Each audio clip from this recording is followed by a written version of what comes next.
حضرت عمر فاروق نے کہا تھا فرات کے کنارے، نہر فرات کے کنارے سخت گرمی اور پیاس میں اگر کوئی کتا مر گیا نا، کتا تو اللہ قیامت کے دن عمر سے پوچھے گا کہ حکومت تیری تھی تو اس کو پانی کیوں نہیں ملا تھا، تیری گورنمنٹ میں پانی کیوں نہیں ملا؟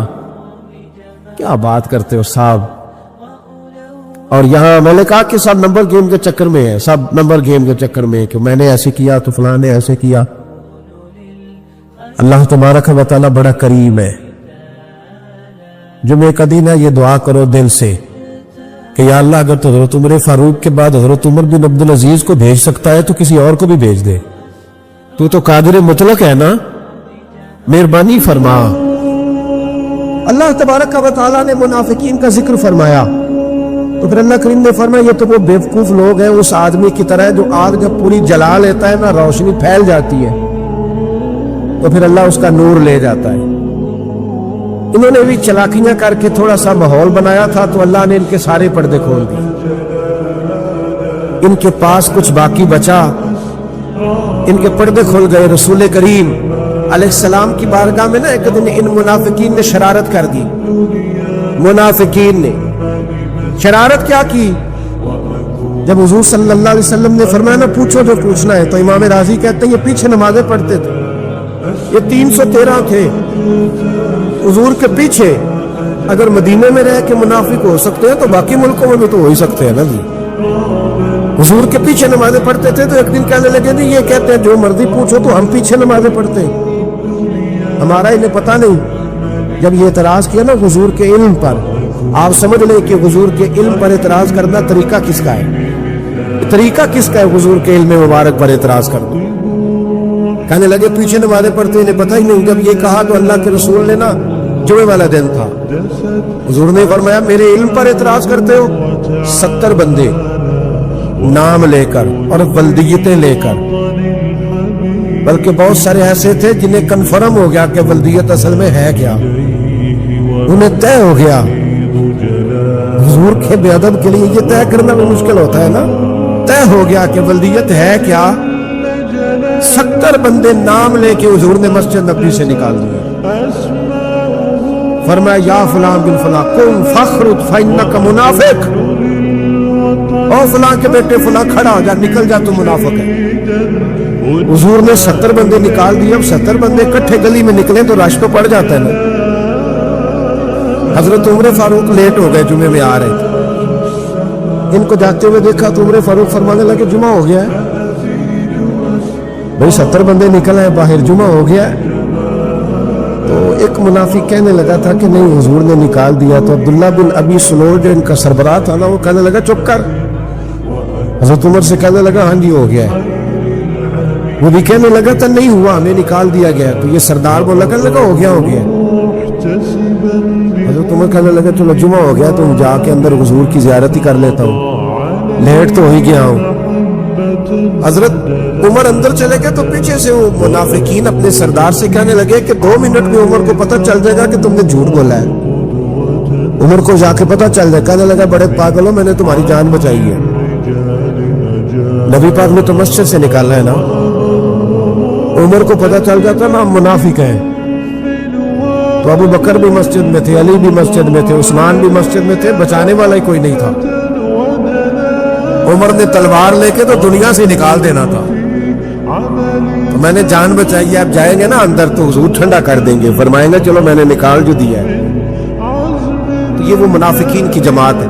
دوسرے سے تیسرے رکوع میں نا اللہ تعالیٰ نے ایک انسان کو یاد کرایا ہے کہ تو نے عبادت اپنے رب کی کرنی ہے، اور فرمایا رب تمہارا وہ ہے جس نے تمہارے لیے زمین کو فرش بنایا ہے، آسمان کو چھت بنایا ہے، اور آسمان سے پانی برسا کے تو زمین سے پھل اگائے ہیں، رزق لکم، وہ بھی تیرے کھانے کے لیے اگائے ہیں۔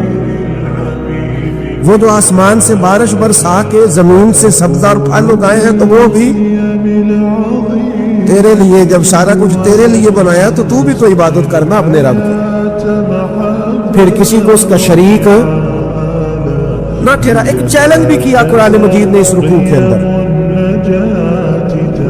کہا کرتے تھے مکے کے لوگ کہ آپ قرآن مجید کی آیتیں نبی کریم علیہ السلام سے کہا کرتے تھے کہ معاذ اللہ خود بناتے، بنا کے لاتے. تو اللہ کریم نے فرمایا وَإِن كُنتُمْ فِي رَيْبٍ مِّمَّا نَزَّلْنَا عَلَىٰ عَبْدِنَا فَأْتُوا بِسُورَةٍ مِّن مِّثْلِهِ، اگر تمہیں شک ہو نا اس میں جو ہم نے بندہ خاص پہ نازل کیا ہے تو تم بھی اس جیسی ایک صورت بنا کے لاؤ.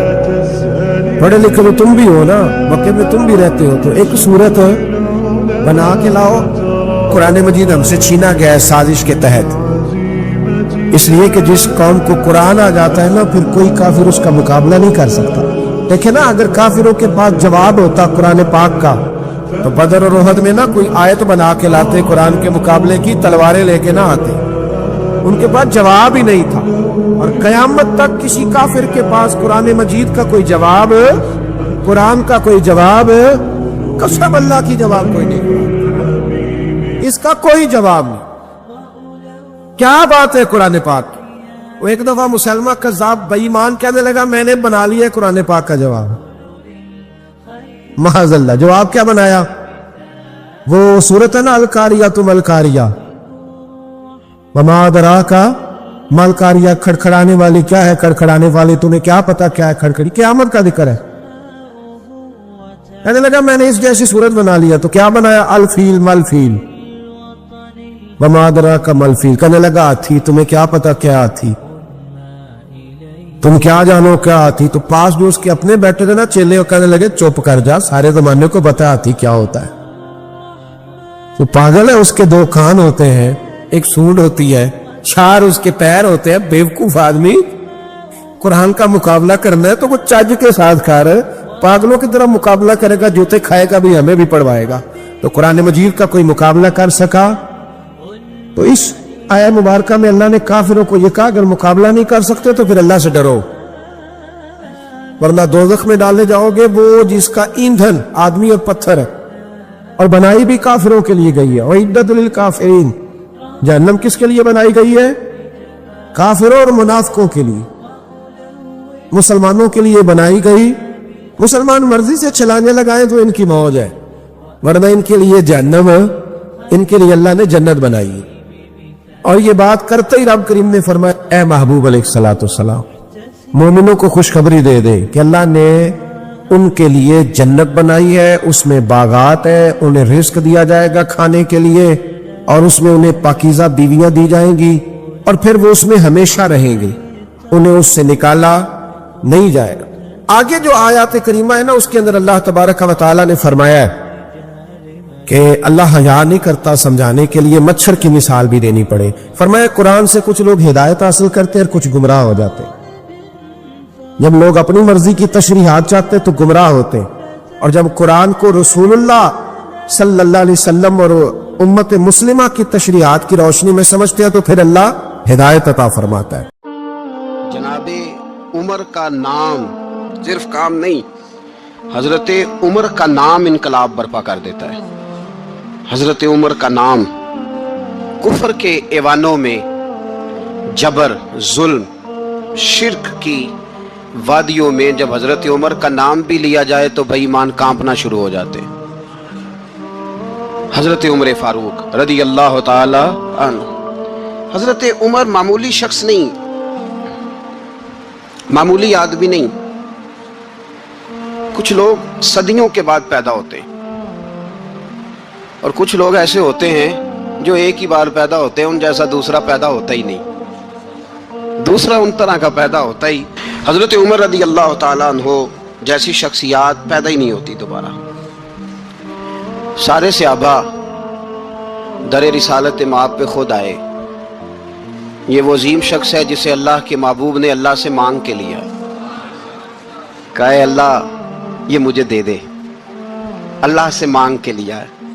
اس لیے صوفیاء کہتے ہیں کچھ مرید ہوتے ہیں کچھ مراد ہوتے ہیں، کچھ مرید ہوتے ہیں کچھ مراد ہوتے ہیں. مرید وہ ہوتا ہے جو چل کے آتا ہے، آ کے مرید ہوتا ہے. مراد وہ ہوتا ہے جسے کہا جاتا ہے کہ یہ کبھی میرا بن جائے نا، یہ کبھی آ جائے نا، میرا بن جائے، اس کو مراد کہتے ہیں. حضرت عمر مصطفیٰ کریم کی مراد ہیں، حضور کی مراد ہے. اللہم اعز الاسلام بے اسلام عمر ابن خطاب، اے اللہ اسلام کو عزت دے دے